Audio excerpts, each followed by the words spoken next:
என்ன சுரேஷ் சொல்ல என்னது கையில வேப்ப குச்சிவனே காலையில எந்திரிச்சு இங்க நேரம் வந்துட்டோம் லேட்டா நீ கொஞ்சம் சரியான குளிர் காலையில அதனால பல்லு விட வழக்கமும் ஓடி வந்துட்டேன்.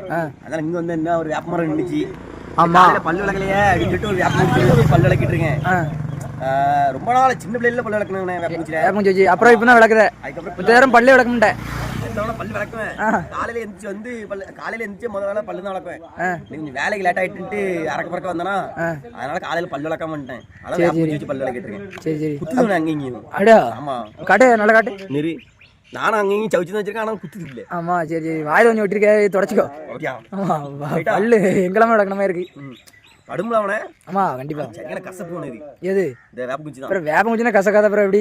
வேப்பங்குச்சி கசக்கதான் செய்யும். அது ரொம்ப கசப்பு என்னன்னு தெரியல. சரி சரி ஓவரா என்ன ஓவரா கசப்பு பல்ல விளக்கலாம் வலிக்காது கசக்கதான் செய்யும்.